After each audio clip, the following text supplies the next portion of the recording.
Hey, Justin Cameron from the future, we're going to pause right now as you may see something in the video version of this podcast. This nice new, I don't know what to call a banner, a background, I don't Banner, know. title card, something like that. Title card works. Yeah. This title card was happily made by someone on Tumblr called Teller's Place. They are fucking amazing. Look at this shit. Yeah, the best thing about it is we commissioned them to draw, and we didn't even ask them to go all out in the background, but they did, and it turned out so good. So good. Like, I just find it funny because what I expected the background to be, I thought about this picture, I want to say it was a month or two ago, where it was us like silhouetted at the table with the wheel in the background. And I was like, okay, you know what if we weren't silhouetted? It was us. And then for the background, I was expecting, because you recommend making a casino, I was going to have a blank wall and the open spot for the wheel. Yeah. But then you're like making a casino. So I was expecting just slot machines behind us or something. But no, they just decided to go all out, and it looks fucking great. Yeah, they absolutely went above and beyond what we asked them to do, and it's beautiful, beautiful. Definitely go and support them. We'll have a link to their Tumblr in the description and everything. But yeah, go check out Teller's Place. They are fantastic. And yeah, that will be in the description for every video after this point. Yep. Seriously, look at all the details. I have Black Lagoon pistol. Cameron has James Bond t-shirt. We got Angel Beat headphones. It's so good. It's beautiful. But yeah. Let's get back to the episode, I think. But yeah, so we just wanted to shout them out, and yeah, definitely go see them. It's beautiful. Check them out. Get a commission. They do great work. Yeah, absolutely. Thanks, Teller's Place. Thank you. Warning, we are about to spoil Evil Dead, the remake from 2013. If you haven't seen the movie and you want to, without any spoilers, go watch it. But if you have seen it, or you don't give a shit, stay here. Listen in. Also, please come back after watching the movie if you want to go watch it. Thanks. Hey, Cameron. Yeah. I found this demonic book. I'm going to read it in my head like a normal fucking person.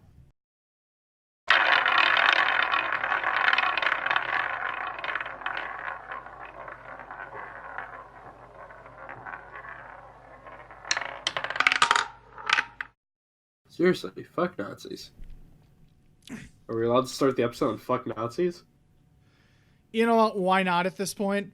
Woo! Hello everyone, welcome to Cinema Roulette. Da, da, da, da. Oh wait, we already did the intro. We did that, so you're going to have to do that again if you want to actually, yeah. No, we can keep going from here. We're just starting like this. Okay, all right. I didn't say no. All right, it's up to you if you want to stop, but I think it's funny. Hi, everybody, and welcome to Racist Roulette. No, I'm kidding. No. Nah, anti-racist roulette, more like, but... Jeez. Hello, everybody, and welcome to Cinema Roulette, for real this time. I'm Justin. I'm Cameron, and I don't know why we're doing this. I don't know, sometimes we do it, sometimes we don't. Jesse! We're talking about... James! What? I just said Jesse! James! We're talking about the Evil Dead remake. We're gonna get you, not another piece. Time to go to sleep. Evil Dead 2013. So, should we... Which, apparently, I'd like to point this out, the director says is a semi-sequel to the movies. It takes place 30 years after the movies. Interesting. I'm just like, though, because there's a lot of questions that I'll have, just like Evil Dead the series, and Yeah. I have a feeling I won't get a good answer. The Evil Dead series is like the James Bond series. Don't even try to figure out the timeline to any of this. Well, no, there was a simple timeline to do, but then the movie studio said, no, that's not it at all. Basically. Man, what if we covered all the James Bond movies? Foreshadow. But today, we are talking about the remake of Evil Dead, which I thought was fucking awesome. Yeah, well, I knew it was good because I was hearing a lot of praise about it, and then finally watching it, it's like, yeah, this is fucking good. Yeah, that's the thing. Like, I knew I was going to enjoy it, and I knew it was going to be good, but I didn't know how much I would enjoy it. And it ended up being a fantastic horror movie, if I'm being perfectly honest. I don't think I was scared enough. You don't think? I think I had too much of the film spoiled beforehand due to, like, internet clips and shit. Yeah, I feel you. I still felt it was really atmospheric and really fucking creepy at times, honestly. Oh, well, I'll also get into this a bit later, but I feel if it wasn't labeled Evil Dead, it would have been a much more clever horror movie. Really? Like, if it was able to play up more of the fact that it could be in her head. Yeah, I don't know. I did like how they ended up playing with that, though, if I'm being honest. I don't know. I feel like they could have played with it a little bit longer before everything goes to shit, but we'll get to it. They could have. And I don't mean that as a super negative. No. That's more of like something they could have done better, but Honestly, I still enjoyed what we got. Yeah, I don't know. I honestly think that's a bit of a nitpick. And don't forget, too, this is a theatrical version we watched. The extended one has 5 extra minutes in it. So I don't know if they did play with that more or what. Well, also, it doesn't help when segues are fun. When the film opens with a girl running through the woods and then getting captured, and it turns out she's possessed. And then they are like, we're going to get a demon out of you the best way possible. It's fucking headshot and fire. Or fire then headshot, if you want to be technical. Well, it was a I hear headshot. an echo of myself again. Do you? Shit, not again. Wasn't so much of a headshot, though, as much as it was, like, just butt of a gun to the face. No, he shot her. In the opening? Yeah. No, he didn't. He hit her on the head with the gun to knock her out. No, I'm talking after they start burning her. They shoot her in the head. Yeah, okay. I was gonna say, wait a second. But yeah, that opening... Because there's only one way to get a demon out, and that's violent murder. Because demons hate that. I did really like that opening scene, too, because you didn't... Like, I couldn't tell at first if they were just going crazy and she was not actually possessed, or if she was actually possessed, honestly. I couldn't tell if they were possessed or she was. Same. And I really like that. But yeah, I did like that, like, where she's like, no, Daddy, please, I just want you to get me out of here. And then just kind of nonchalantly says, I'll swallow your soul, Daddy.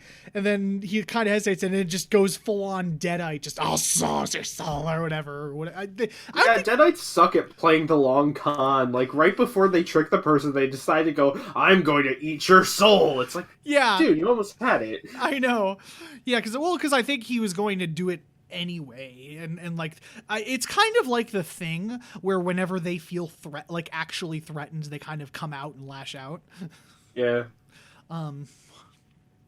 But yeah, so after that fucking opening scene, we I think it's the brother and his girlfriend who's driving. Yeah, and they meet his girlfriend, who you will constantly forget is in the movie. Yeah, for being honest. But yeah, and the thing about I don't know if this was on purpose either, but when the dialogue in the opening of the movie, like after the whole like opening witch burn and all that, was not that good, well written, if I'm being honest. I don't really remember it because this movie is kind of a Mad Max of horror. Yeah, it's fantastic. It's fantastic because of that. But yeah, the dialogue was a little cheesy at the beginning because like he gets out of the car and she's like, "Oh, come on, hug me like you miss me." And it's like, "Oh," and like the thing that kind of like I was just like, "Oh my," was when she like talked to him and she said, "Cross your heart," and he was like, "Cross my heart and hope to die." I was just like, okay. That was corny as hell. I was just like, okay. But thankfully it does get better as the movie rolls along. Yeah, I don't know why that was so cool. Maybe that was an early version of the script and it was going to have more of the comedic elements Evil Dead used to have. Mm-hmm. That's what I'm thinking is like they did because it gets like more clever and more natural as it goes along. But I really love the setup because, you know, like... In the original movie, it's just kind of like, oh, we're going to this creepy cabin in the woods because fun and stuff. You know, this really rundown. We're going to go camp out for a weekend. It's cool. In a weird Whatevs. old decrepit cabin for a weekend. Yay! But in this one, it's actually like the setup's actually kind of clever because after the opening scene, we're introduced to all the characters and everything.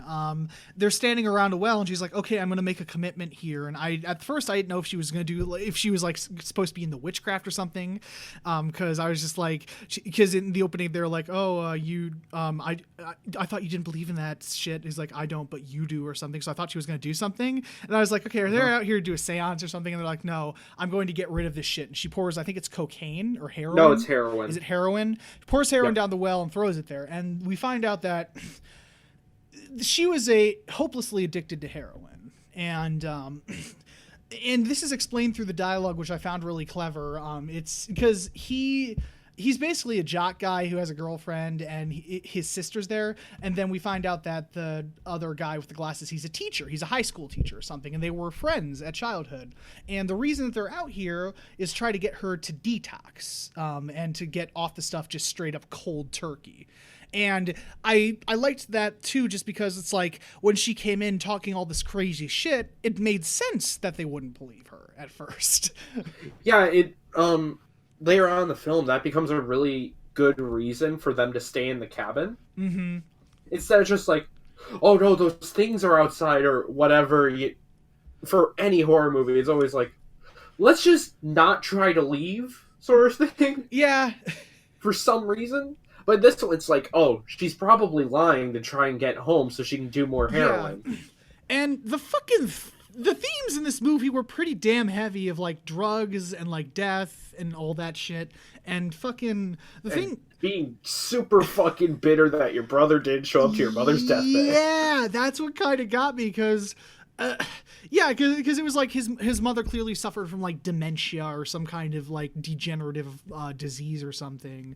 And they're talking about how he basically left her at a young age to deal with his mom, and she kept telling her that he'd show up, and she was so out of it and crazy that like she thought he was there and shit, but she was actually there, and he never came to support her.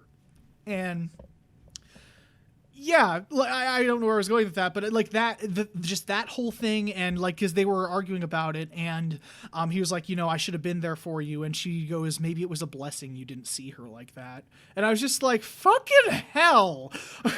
There is one thing that is brought up, like, near the end of the movie that I was like, okay, it's kind of late to be saying something like that. Uh-huh. I think it's when Eric and the brother, I forget the brother's name. I what do was too. it?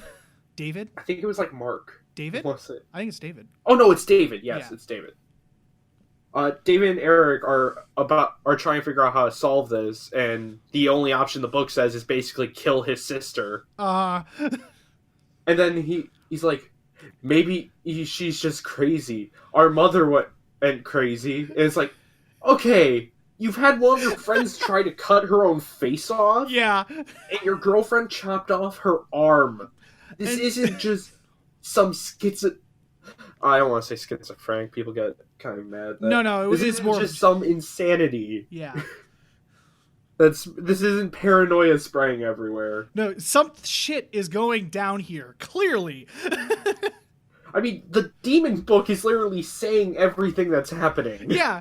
But I don't know, that I didn't mind so much, because he said that more just because like the one friend said, he's like, you're just a coward. You just don't want to go through with it, so you're making up excuses or something like that. I know, but it was such a weak excuse. I don't know. It was just sort of like if you brought that earlier into play, maybe. Yeah. Right now, it's just like, no, you're a fucking idiot. But yeah, I really, again, the reason for staying in the cabin, I really liked that. I thought that was very clever how that was done. And like when she was going crazy and talking all the shit, like it would make sense, because it shows her actually detoxing, like actually for real for a second, when like the Just the thunder, she's just screaming in the cabin. Or when she's walking around in the cold rain. Yeah, like just having like the shakes and everything, just walking in circles and shit. And then like they talked about how she did OD and actually was clinically dead, and they had to resuscitate her and everything. Was a defibrillator. And luckily, that gun on the wall will be perfectly safe. Right? Chekhov's gun will be perfectly safe. There were a lot of Chekhov's guns. Oh, there were, which I kind of appreciate. Every time they like did a tool or something, I'm like, oh, goody, another tool with which to dismember people with. Okay, hold on. We're gonna do a quick summary because I'm gonna start. Because I really want to start jumping around with this film. So do I. I'm kind of all over the place, I know. But basically, yeah, I'll let you do it if you want. Yep, okay. So, basically, she starts detoxing, and like we said, she kind of has a freak out, and she wants to go home, but everyone's like, no, you're not going to. You're going to get detoxed. You're not going to do heroin anymore. We're going to be a nice, happy family in this cabin. Pretty much. And they mentioned, too, earlier that, like, the reason they're so skeptical, too, is that she did try to do this before and didn't last 8 hours or something like that, Yeah. and before she actually went right back onto the stuff. Yeah, but this time they're going to force her to stay in the cabin as best they can. However, later that night, she keeps saying she smells something like it's dead, and then the dog starts... They have a dog, which the dog's gonna die. The dog just dies. That was sad. sad. I knew, and I hated it. I knew but... as soon as they introduced the dog, he came in there, it's like, oh, doggy. I'm just like... Also, who names their dog Grandpa? I don't know why he was named Grandpa either. I guess because he was an old dog, but anyway. I knew, I was like, okay, 2 things are going to happen. 1, he's going to die, or 2, this is going to turn into Resident Evil and he's going to be possessed or something. Hey, that's not all the choices. There could have been the third option. It turns into a dog from The Thing. Also true. Which would have been so fucking rad. But anyway, the dog scratches at the floor and they find the sacrifice room from the opening, and it's filled with dead cats because demons don't like dead cats, I guess. Yeah, actually, the dead cats are never really explained. No, it's not. They just kind of have dead animals and shit hanging from the ceiling. It's just like, was that How part is it to get rid of a demon? You need fire, gore, and dead animals. Right. The things usually need to summon a demon. I was thinking the same thing, which I don't know if that was the point, but still.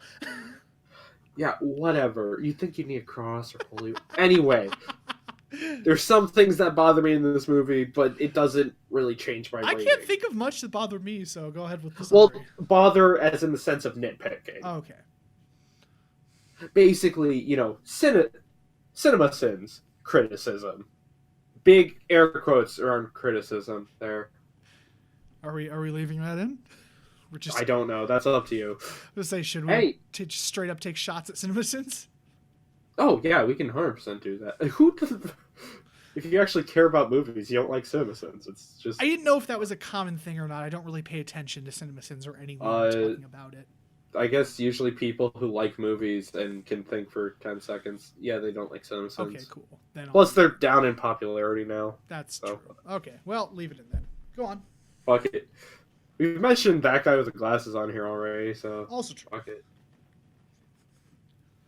Anyway, where was I?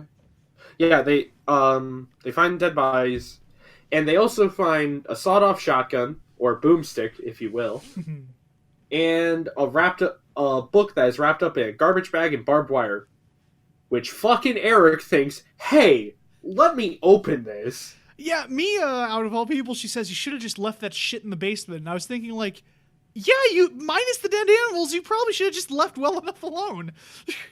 And also, Eric even notices, like, this is some witchcraft shit. Yeah, because I know he's a teacher and all that, but it's never really explained what he teaches or something. High school. Yeah, well, I know, but I'm just saying, like, what subject, it's never really explained. High school. That's not a subject, That's what Justin. he teaches. That's not a subject, Justin. It is. But he clearly has some knowledge of, like, occult and stuff because, like, he talks like, oh, there's some... I don't even think you have to be a teacher for this. There's a flaming pole, dead animals, and a book wrapped in barbed wire. My reasoning is he says, like, earlier on, like, Mia's like, they're talking like, oh, there's some witchcraft, and he's like, no, or some voodoo, and he's like, no, voodoo's more dolls and stuff. This is specifically this. So he was clearly into it, like, more so than another person would be. But that could also be because he was the stereotype nerd character. Also true. So, take it either way.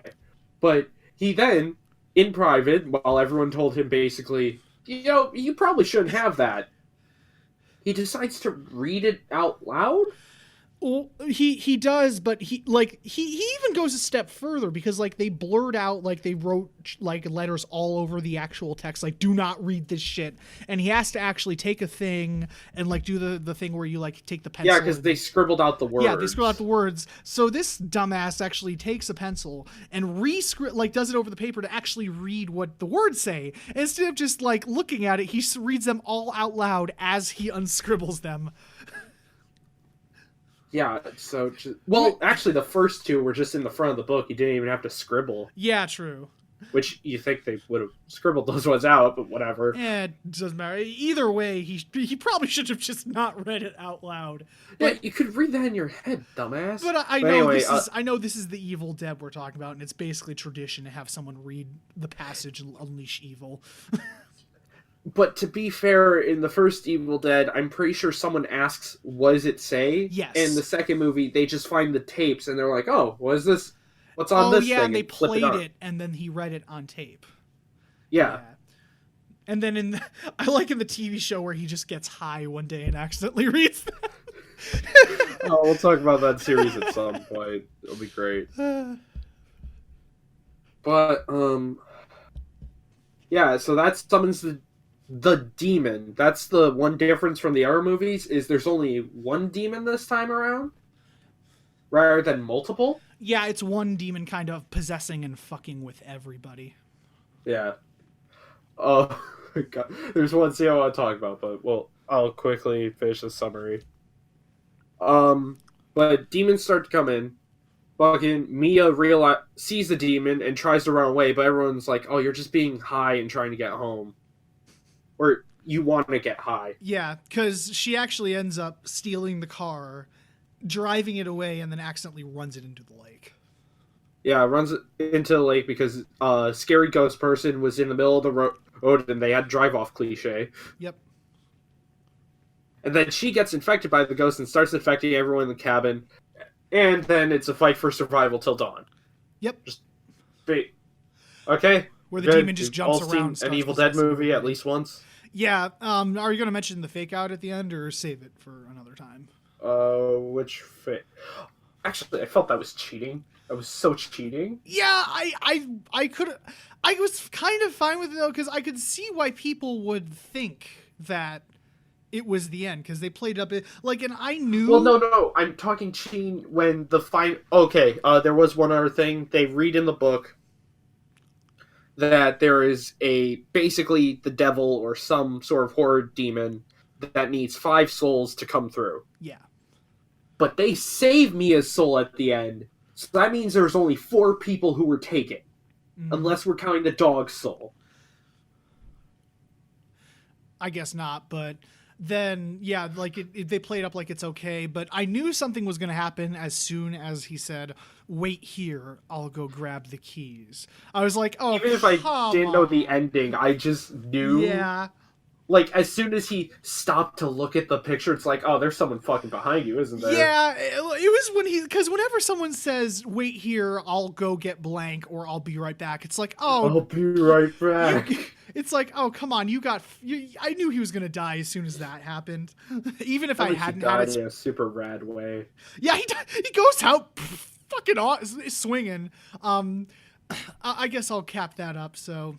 He gets stabbed in the fucking neck when they're about to leave by the guy in the basement, because they left him in the basement, which I was fine. I was like, yeah, I knew he was going to come back. I'm like, yeah, you never really took care of him, did you? So he gets stabbed. He pushes Mia out the door, and then he gets the boomstick, and he's about to shoot him when he sees a can of gasoline, but he shoots the can of gasoline and explodes, fucking killing them both. Yeah, because he was originally going to burn Mia while she was trapped in the basement, and the whole house was covered in gasoline at that point. Yeah, exactly. I like how they explained that. Yeah, so that goes boom. And I did kind of like how the predictions did actually happen.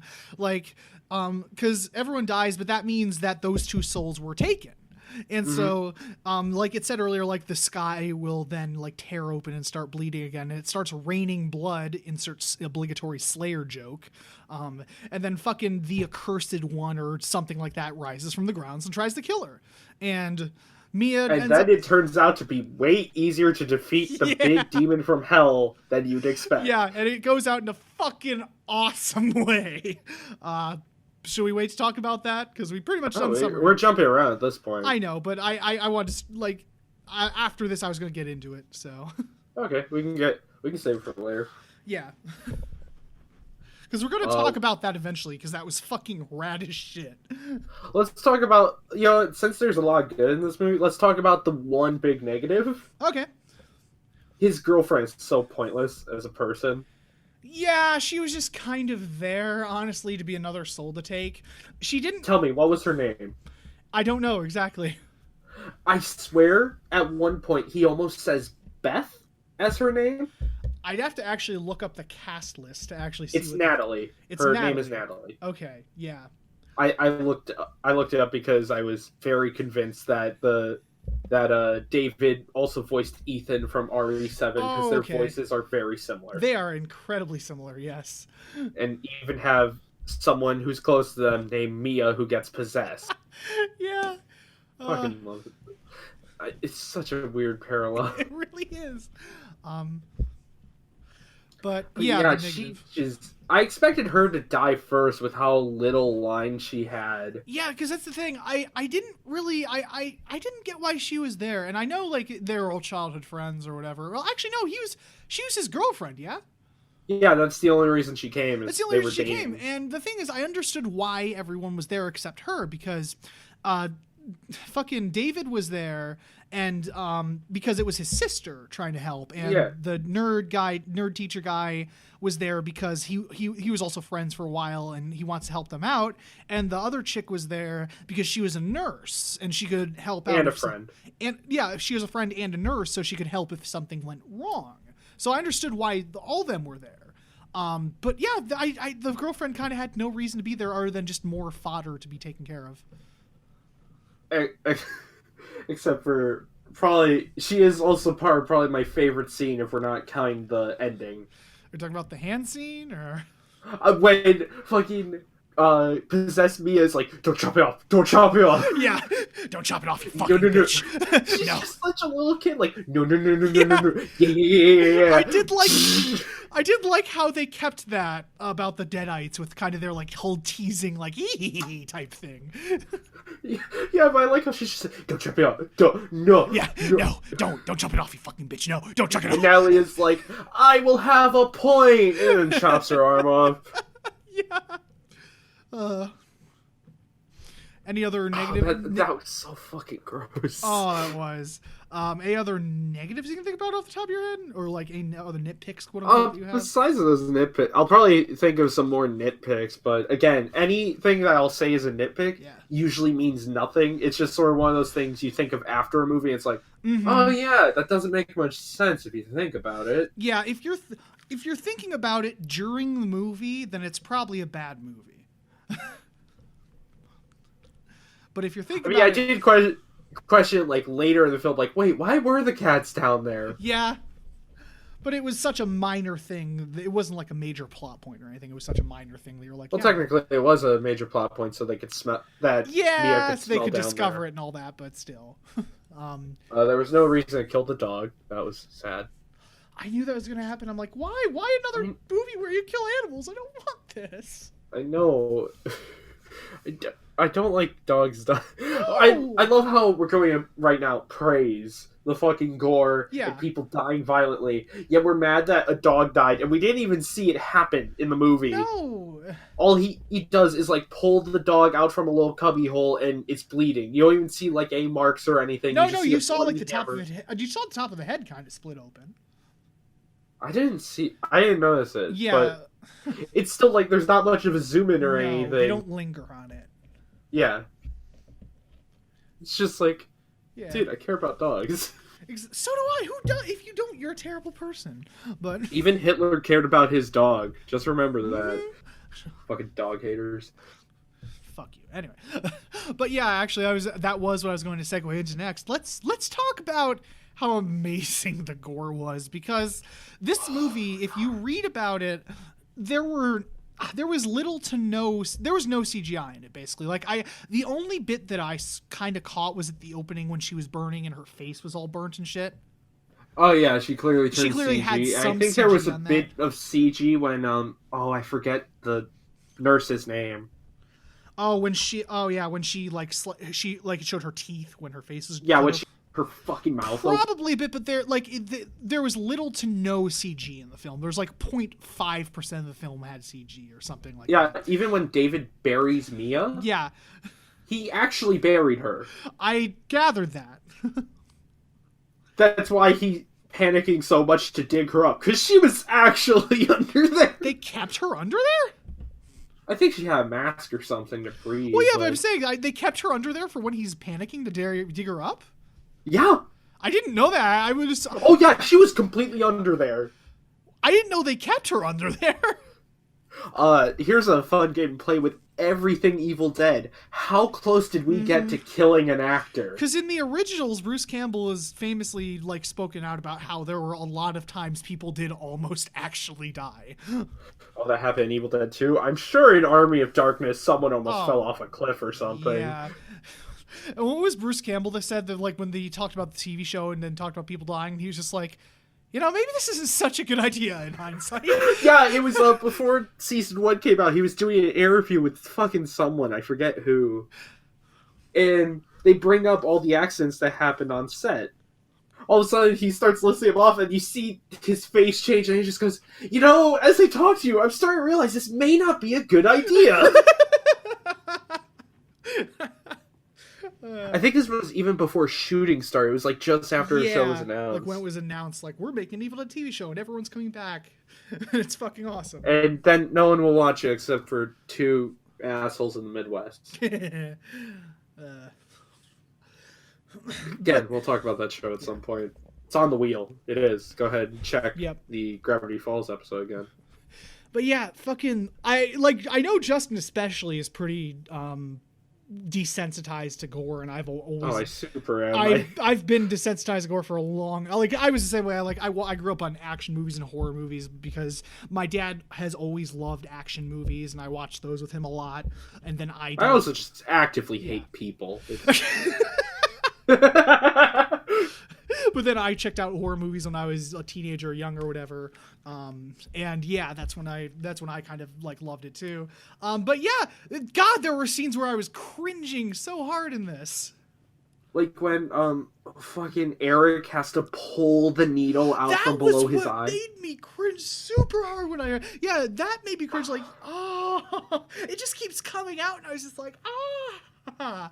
And the other one that made me cringe really hard was when, like, she was putting the machete through it, and she cuts her leg, and it just slowly pulls it out across it. Oh, yeah, and they clearly played a sound of, like, a blade on a chalkboard or something. Like, ah!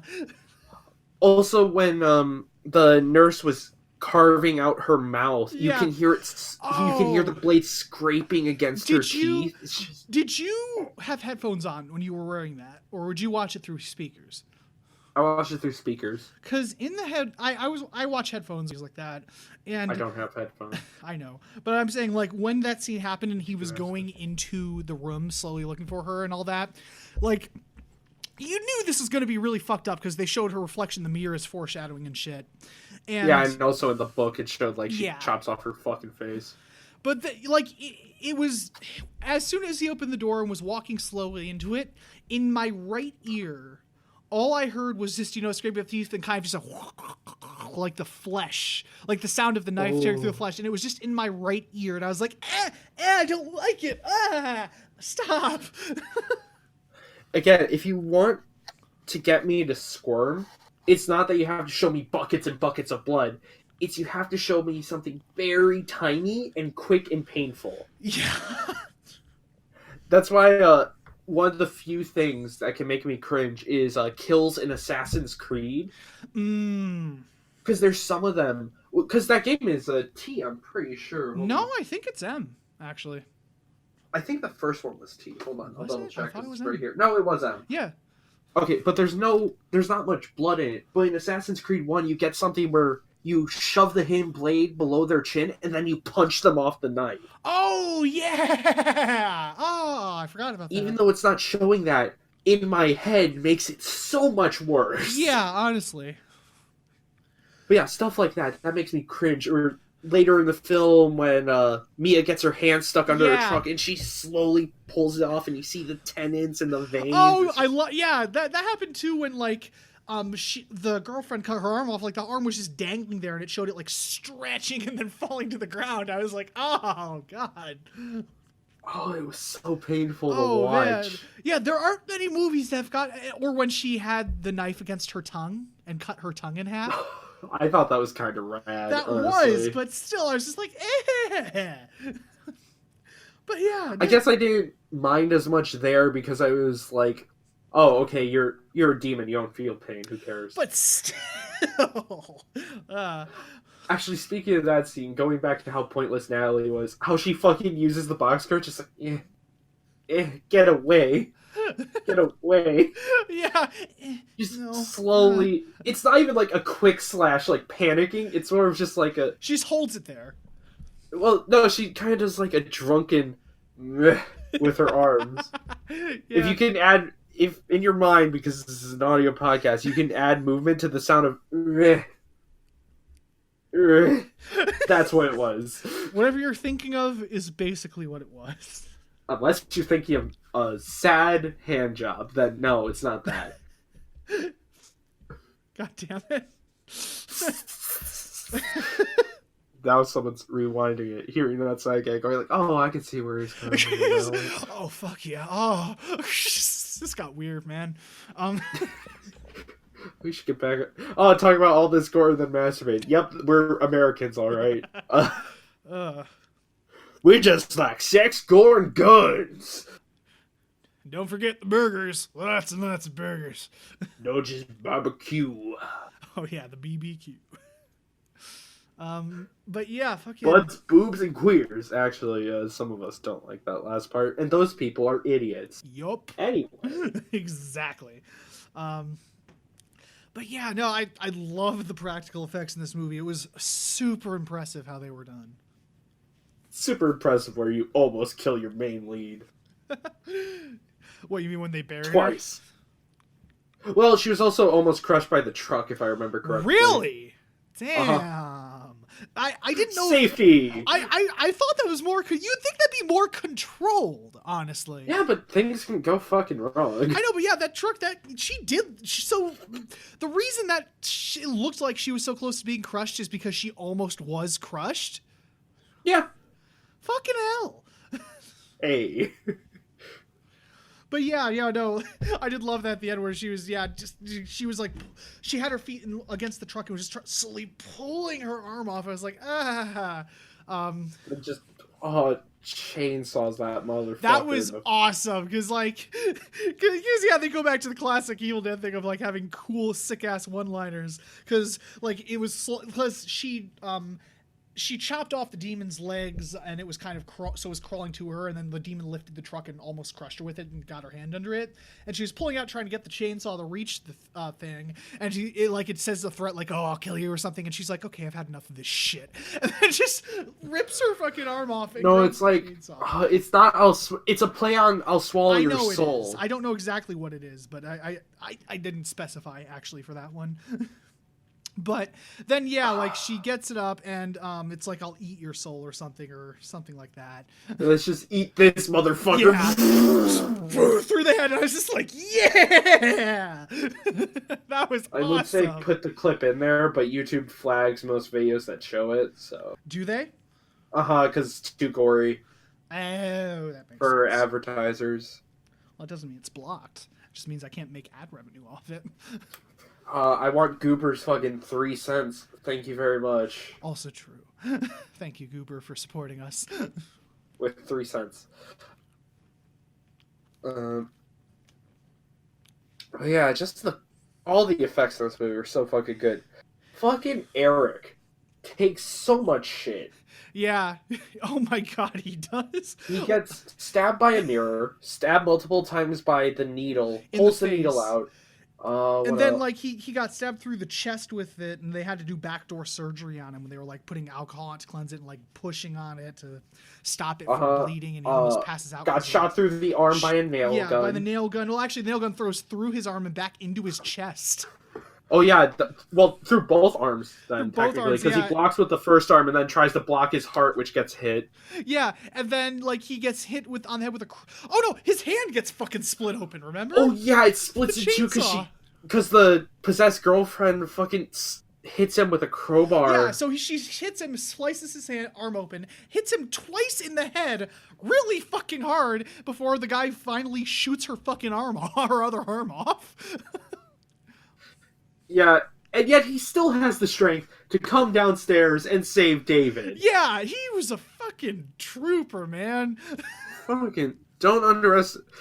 It finally no, I'm not going on with that joke. No. Just leave me alone. Yeah, and then after that, what finally kills him is she takes the long thing and stabs him in the chest after he saves her.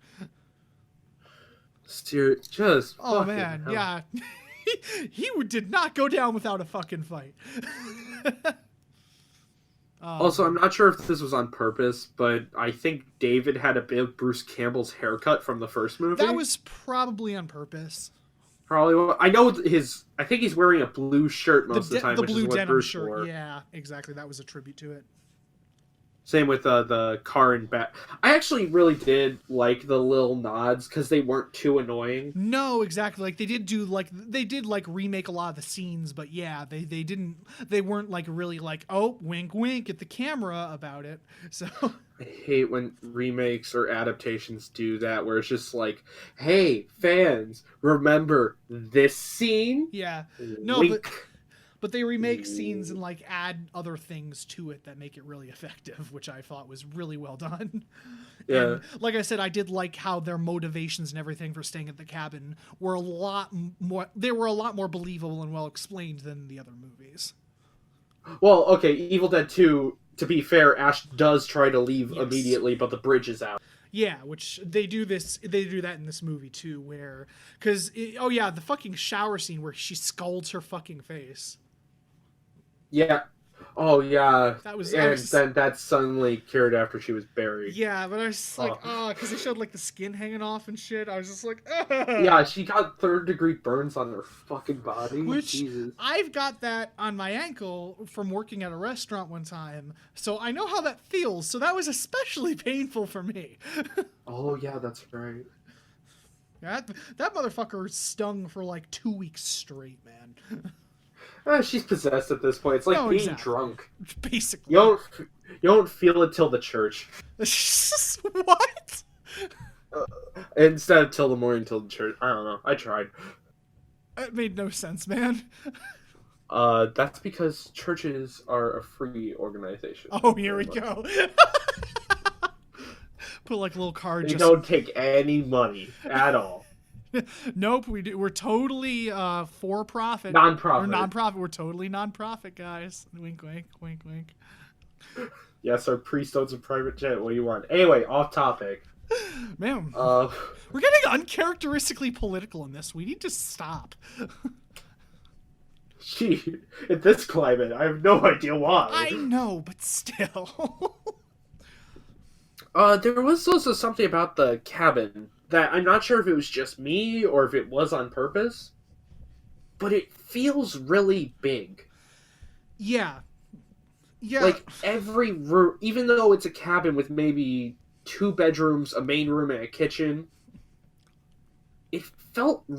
every room feels huge for some reason. It's like the TARDIS, man. I don't know why they did that.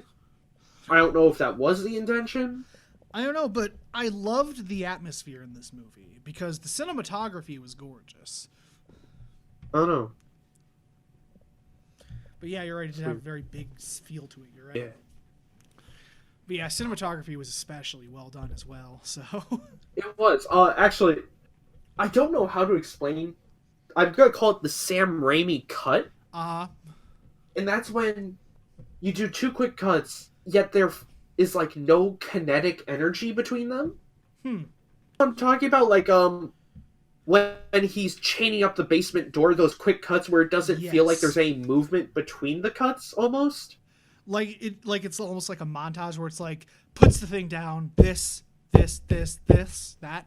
Yeah, but it looks so weird. I don't know I how think to it's just explain. fast-paced editing, and they do the thing too where it's like the quick zoom into something when something's happening, like you see a dead eye, quick zoom in to scare you or something. Still in the shot, or it's a model there. What? Frozen the angle is and how quick the cut is. It looks. It's because the camera itself, is not moving, but there's movement in the frame. Something's happening in the frame. And it's like when he's building the defibrillator, you see like him push the thing down, grab something, do. Yeah. Like that. Which is something Sam Raimi liked to do a lot in the other Evil Dead movies and the show. Yeah, exactly. And yeah, that's a very Sam Raimi thing to do, like those quick cuts and stuff, almost very Edgar Wright or Guy Ritchie-ish. Yeah, now thinking about it too, I do think of the strapping up scene from Hot Fuzz. Yes. God, that was a cool scene. That's a topic for another day. Oh. Can't just have another hour add to the episode talk about Hot Fuzz. No, I'm sorry. There'd be no tonal whiplash at all. From a straight-up horror movie to a buddy cop comedy. Thriller. Thriller! Well, it is a mystery It is technically thriller. a mystery thriller, but it's not really, like, played... It's more played for laughs than it is. It's a satire mystery thriller. It's an action movie. It No, is. man, it's such a good movie. Anyway, Evil Dead. Actually, what else can we really say about this movie, honestly? Like I said, we like the characters, we like the dialogue, we like the cinematography, The the gore. Well, this is a more serious version of Evil Dead movies. Like, this is very much played straight face, even with all the over-the-top gore and some of the Sam Raimi editing. It feels like what Sam Raimi wanted to do with the first one, but either didn't have the budget or the time to do. Yeah. Because Evil Dead But 1 is also played more seriously, but it doesn't really work because it comes across more corny. it doesn't have the budget, so it becomes more campy. And then he decided to embrace the camp with Evil Dead 2, and that's how he kind of got the signature Evil Dead like feel of like a good mix of actual horror and straight up campiness that Sam Raimi just kind of embraced with that one. I think I still like Evil Dead 2 a lot more, if I'm being honest. Then the remake or the first Evil Dead? Yes. Both of them. Yes. You like? Okay, that's fair. Well, because Evil Dead 2 is, like you said, Evil Dead 1, but with more budget. Yeah, with more and budget. more of knowing how to balance it. Yeah, Plus, more. Bruce Campbell, it's just Bruce Campbell. You can't not love Bruce Campbell. Bruce Campbell's just amazing. Yeah. But yeah, that was when Sam Raimi kind of fully embraced the camp aspect and decided to just roll with it. And going back to the thing I said at the beginning, it's I'm trying to think here. Because if we didn't know from the get-go of the demons, I think that would have added so much more tension, at least for the first half of the movie. Yeah, and I'm fine with it because they did it so well that it doesn't really bother me, honestly. Yeah. Because it doesn't bother me, but I feel the film would have been better if it did kind of play that up a bit more. I guess, yeah, honestly. If it wanted to be... Because... Okay, hold on. Okay. For me, there are multiple types of horror. You got stuff like, let me think, Zombieland, which is very much comedic action horror sort of thing. Like that. You're just kind of there to kill monsters. Yeah. Have a fun time. Yeah. There's Gorehound, which Saw, and I think this movie. Mm-hmm. And then you have normal horror. I don't know. I wouldn't really compare this to Saw because yes, they both have a lot of painful gore in them, but that was I wouldn't say it was that was one of the focuses. I'm not going to say that wasn't the main focus. I mean, this movie leans more towards normal horror and gorehound. It's like in between there. Yeah, because Saw in the later films specifically, the only reason they existed was to showcase gore. That's because they only got a year to make the fucking film. Less than a year even is that to right? make the film. Really? So they didn't even... Because I know the first two had more of a time than that, didn't they? The first one had probably the most time, and then after the first one was a success, they've released one every year. It's just the original creators made the first three. Okay, and then someone else took the reins after four. That explains a lot. Yeah, but I think if this movie wanted to be more of just horror, or be more considered as like that very terrifying horror, I think it should have waited for when everything goes to shit. However, since it doesn't, it's kind of like Mad Max Fury Road in the sense of once this movie starts, it doesn't give you much of a break. No, because it starts out a little bit more slowly paced at the beginning, but hell, even that, like for the first couple seconds where the girl before the girl gets grabbed, set on fire, and shot in the face. I'm saying like after that scene when the characters actually get to the cabin, it slows down a bit. But yeah, you're right. Once it gets into it, it does not let up, and it's great because of it. Yeah, which is really great for keeping your attention as well. Yeah, it is a very solid movie, even if I have any complaints or Beth is there, Natalie, whatever the hell. Even regardless of that, I'd still honestly give it an 8 out of 10 with how much I enjoyed it. I'm gonna give it. I'd say 7 for me. Yeah. I don't know. It's just been a while since I've seen a really solid horror flick like this. And again, my 7 rating is solid recommendation. So. Yeah. Still really enjoyed it. Still really recommend it. I personally, I'll put it at an 8 out of 10. But that was just me. So. Yeah. Yeah. So, anything else? I think that's about it. All that I can think of. So yeah, definitely go watch this if you're in the mood for a really good, gory, tension-filled horror movie. If I could words right. Yeah, be sure you're not too squeamish, or you're not making it through this fucking film. The gore effects are fantastic. Oh my god, they're brutal as shit. But we finally get to say this after a while. We get to spin the wheel. Woohoo! It's been so long. Oh, it's been so long. Now let me figure out how to fucking use this again. Okay, Jigsaw. Do you want to play a game? Let's spin the wheel. Turn. Click and drag. How many movies do we have left? I didn't count. I don't think there's much left on this wheel, is there? We have 1, 2, 3, 4, 5, 6, 7, 8, 9, 10, 11. Still that much? Well, we kind of missed our deadline of trying to finish it before the end of last year. Oopsie doopsie. If it lands on what I think it's going to land on, just do it. Just do it. What do you think it's going to land on before I spin it? I hope it doesn't. Just do it. Oh, come on.